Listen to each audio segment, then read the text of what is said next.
Bonjour à tous, bonjour à toutes. Je m'appelle Chantal Olmy, coach, formatrice, conférencière et vous pouvez me suivre sur mon site internet www.chantalholm.com. Cette semaine, le thème que j'ai choisi, c'est la compétence ou les compétences. Donc, fidèle à mon habitude, j'ai pris notre dictionnaire et mon dictionnaire favori, le Larousse, qui nous dit que la compétence est une capacité reconnue en telle ou telle matière en raison de connaissances possédées et qui nous donne le droit d'en juger. Donc je ne sais pas si vous aviez connaissance de toutes ces précisions-là, mais c'est toujours bon de resituer les choses. On voit donc, quand on regarde plus précisément la définition du mot compétence, que ces compétences font suite à un apprentissage, mais on constate quand même dans notre vie courante que pour deux personnes qui auront les mêmes compétences, sur le papier en tout cas, sanctionnées par un diplôme qui nous donne un niveau de compétence, eh bien ces deux personnes ne seront pas forcément douées de la même façon dans un même travail. Moi j'ai pu le constater quand même au fur et à mesure des différents travaux que j'ai pu faire. Et puis je pense qu'il y a aussi d'autres éléments à prendre en compte et puis qui augmentent ou qui transcendent les compétences. Tout d'abord, je dirais l'expérience. Plus on va pratiquer, plus nos compétences vont croître, vont grandir, puis on va avoir aussi de la facilité à faire les choses.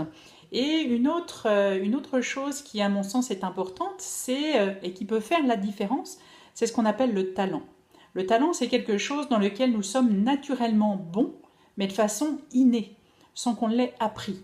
Donc, à mon sens, les compétences vont bien au-delà des diplômes, mais malheureusement, ce sont les diplômes qui font soi-disant l'épreuve de nos compétences, et puis il faut bien une référence ou un référent pour juger effectivement de nos compétences, notamment dans une recherche d'emploi. Comme à chaque fois, j'ai regardé et j'ai cherché ce que les études scientifiques et statistiques nous disaient à propos des compétences. J'ai trouvé qu'en 2012, une étude a montré que les compétences jouaient un rôle important pour nous permettre d'obtenir une position professionnelle, un poste de travail, mais que l'évolution salariale qui suivait cette prise de poste n'y était que très peu liée. Un article de presse que j'ai retrouvé aussi qui révélait en novembre 2013 que 38% des employés canadiens, c'est là que j'habite, je suis au Canada, œuvrant pourtant dans des entreprises exemplaires, qui avaient vraiment des règles de conduite irréprochables, ces employés-là estimaient que leurs compétences n'étaient pas pleinement utilisées dans leur poste de travail. Ça laisse à réfléchir quand même. Moi, je rajouterais que si on aime ce que l'on fait, on aura la motivation de le faire et aussi la volonté de s'améliorer et donc d'apprendre de nouvelles choses pour gagner des compétences supplémentaires. Et c'est ça qui fera la différence peut-être dans notre travail et dans notre vie quotidienne. Et alors, je terminerai par un proverbe de Confucius qui disait justement à propos du travail et des compétences « Choisis un travail que tu aimes et tu n'auras pas à travailler un seul jour de ta vie ». Ça signifie bien que le travail que l'on aime est plus considéré comme une passion qu'un travail.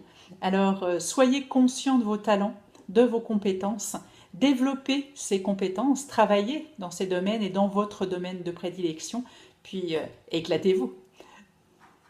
Voilà ce que je voulais vous dire dans le domaine des compétences. N'hésitez pas à partager cette vidéo, à commenter, à vous abonner à ma chaîne YouTube pour recevoir mes vidéos en avant-première dès qu'elles sont sur le web. Puis je vous dis à très bientôt pour un nouveau thème. Bye!